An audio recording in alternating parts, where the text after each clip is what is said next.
O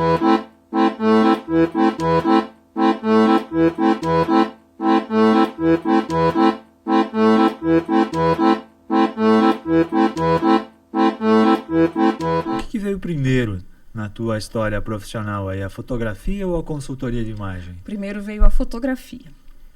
E aí eu comecei a perceber que as minhas fotos ficavam todas iguais. Mudava a cliente, mudava a modelo, né? Mas as fotos todas tinham muito a minha cara, se parecia comigo. E aí um professor de fotografia de Curitiba, ele me instruiu, ele falou, faça um curso de consultoria de imagem. Você vai começar a fazer uma leitura mais individual da imagem das pessoas. Sim. Isso é muito legal. E aí é que eu fui para consultoria de imagem. E aí me apaixonei completamente pela consultoria de imagem. E como que funciona assim, Thaís? Conta para nós. Chega uma pessoa que quer contratar o seu serviço. Como que isso procede? Como que isso acontece? A consultoria de imagem, elas são 4 encontros. E quando terminam esses 4 encontros, eu ainda dou 3 meses de assessoria.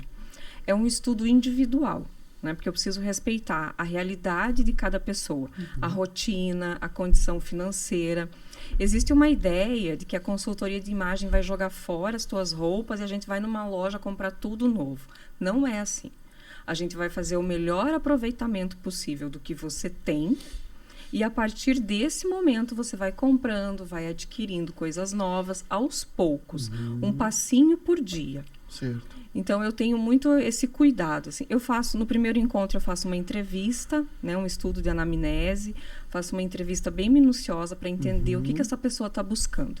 E a gente traça uma meta, né, qual é a sua imagem hoje e aonde você quer chegar. Certo. Não tem um tempo, né, porque cada um vive uma realidade diferente. Então, aonde você quer chegar profissionalmente? Como que você quer ser visto? Como que você quer ser reconhecido? Né? Que autoridade você quer construir? E aí a gente vai traçando isso aos poucos, dentro do que favorece aquele corpo, né? Os traços faciais. Porque o nosso rosto, ele é responsável por 80% da nossa comunicação.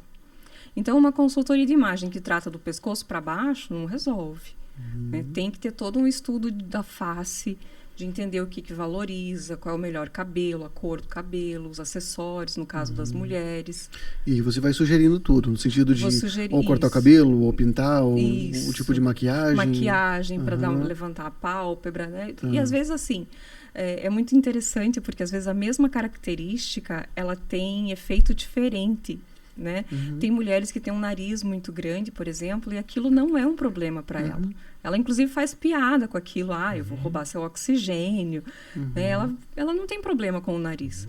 E para outras mulheres, o nariz grande, ela movimenta toda uma estrutura da vida dela para operar o nariz. Para fazer a cirurgia lá do nariz, a plástica do nariz. Então, é bem interessante. Eu não dou palpites, né? Assim, eu espero ela me trazer quais são as dores dela.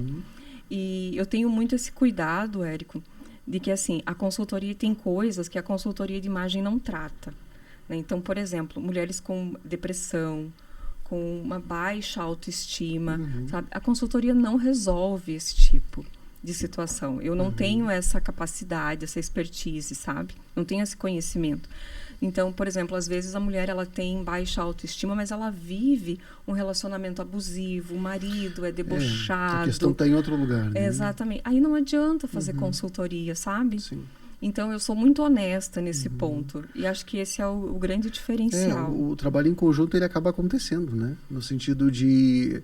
Porque tanto a foto quanto a consultoria ajuda muito na reconstrução de uma autoestima. Exatamente. Mas eu entendo quando tu diz que se isso está enraizado em alguma questão um pouco mais profunda, não vai ser suficiente. Eu não tenho essa competência. Então há necessidade de fazer um trabalho em conjunto. Eu tenho muito esse cuidado, sabe? De falar para ela, olha, você não precisa de consultoria, você precisa procurar um psicólogo, precisa procurar ajuda, né? A tua dor está em outro lugar. Mas eu já vi muitas vezes acontecer isso de, no momento oportuno, vem a ideia de fazer fazer as fotos, fazer uma consultoria, e isso ajuda no processo, né? Faz com que a coisa de fato levante, né? Quero dizer para as pessoas que estão nos assistindo que façam fotografia, né? Façam um ensaio sensual, um ensaio fotográfico. Não precisa necessariamente ser um ensaio sensual, mas faça. Porque não precisa ser comigo também, de repente, né? Tem gente que não gosta de mim, que não gosta, enfim, do meu trabalho. Faça com outras pessoas. Beltrão tem tanto fotógrafo incrível. Faça com alguém que você conhece, que você tem intimidade, mas faça. Não, mas faz legal. muita diferença. É legal porque depois quando tu te vê, e tu olha assim, puxa vida, fiquei legal ali, né? Nossa, fiquei gata. Eu me pegava nessa foto. Eu penso isso sempre. Eu penso, nossa, eu me pegava nessa foto. Mas voltando lá à pergunta do Érico, Thaís, e a sequência aí, digamos assim, a parte prática do teu trabalho. Tem aquilo de ir visitar a casa da pessoa, o guarda-roupa da pessoa? Tem sim, tem sim. No terceiro encontro eu vou na casa dela, né, na casa do cliente, e aí a gente faz lá. Tem coisas que a cliente mesmo já tira antes, sabe? Ela já faz uma fogueira ali antes. E aí a gente separa, né? Eu dou outras opções, de repente você tem uma camisa, outras opções de você usar, outras formas de você usar aquela mesma peça. E a gente vai fotografando e no final tudo vai num dossiê. Né, as peças que ela tem, as peças que ela precisa adquirir, tudo aos poucos no tempo dela. Já aconteceu de atender homens. Atendi um senhor de 70 e poucos anos que ele tinha ficado viúvo.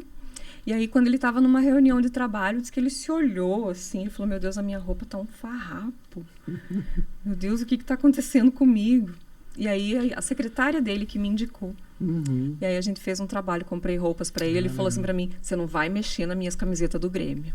Eu falei: não vou de jeito nenhum. Não, isso de jeito nenhum. E ele tinha um arsenal. Ele tinha um arsenal de camisetas do Grêmio.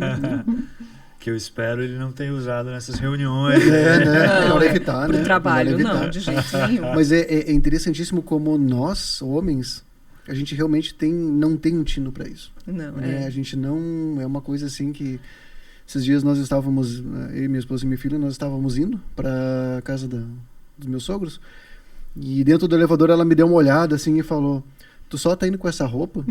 Porque a gente tá... Porque a gente tá indo lá nos meus pais, né? Porque senão... E eu falei: mas o que tem de errado, né? E ela assim: uma camiseta preta, essa bermuda cinza, o All-Star, não sei o que. Eu falei: tá. Mas não tá certo. Não, isso aí não... Então, a gente realmente não tem. Não tem o tino. É uma coisa que falta, assim, porque para mim estava tudo certo. Né? A consultoria masculina ela foi mais difícil para eu aprender, mas ela é muito mais fácil de aplicar. Porque o homem, quando ele procura a consultoria, ele vai de fato fazer o que você colocar para ele. Ele mergulha mesmo. E justamente isso, o homem ele não tem essa consciência de que tem que combinar as cores. Né? É bem interessante. E acontece de tudo, né? Acontece de tudo. Esse senhor, inclusive, ele ficou viúvo. E aí ele pediu para eu dar um destino para as roupas da falecida esposa dele. Só que quando eu fui olhar as roupas dela, gente, eram roupas importadas caríssimas. Não tem como vender, não tem como você doar aquilo é uma herança. Sabe? E aí conversei. Aí você vai explicar como para ele não tem essa noção, sabe? Eu falei: olha, isso aqui a gente vai guardar num baú, e aí as suas filhas, quando virem para Beltrão, elas vão decidir, vão dividir. Tinha muitas joias, né, e vestidos de seda, camisolas de seda pura. Então a gente guardou, compramos um baú bem bonito e guardamos. Até ganhei um lenço maravilhoso. Muito bom. Ganhei. E eu desenvolvi uma técnica muito astuta, sabe? Nesse sentido, que é de me vestir igual todos os dias. Não tem erro. Não tem erro. E vira uma marca registrada, não é? Exatamente. Ó, viu, Luciano? Sua camisa xadrez é sua marca registrada. Exatamente. É seu brand. Eu sei. E aí vira o uniforme da firma, assim. Você faz certo sem saber. Eu sempre gostei do xadrez, né? Sempre fui meio festa junina, né? Mas, inclusive, dentro do xadrez, né? Uma coisa que eu aprendi, inclusive, aqui, né? Olhando depois, é que xadrez com branco não fica legal. Fica muito poluído. Então, um xadrez que fica mais discreto é um xadrez que não tem branco. Que as cores na camisa, por exemplo, são mais parecidas. Não tão contrastantes. Ok. Pra TV, essa... Não, a tua tá tranquila. Não, mas ela é só uma... Tá tranquila, porque é discreta. Agora, às vezes, você tem 4 cores no xadrez.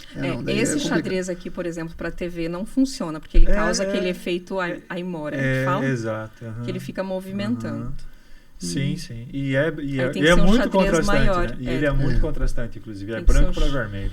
Isso é um xadrez maior, como essas camisas que vocês estão usando. Vocês estão ótimos. Fizeram consultoria, meninos?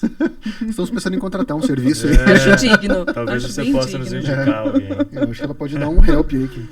Thaís. Talvez tenha algumas coisas que estejam desalinhadas aqui, né, Luciano? Talvez ela possa nos ajudar. No estúdio? Não, na gente. na gente Não, é eu acho que vocês possível. super alinhados, gente. Deve ser no estúdio. Alguma coisa aqui, né?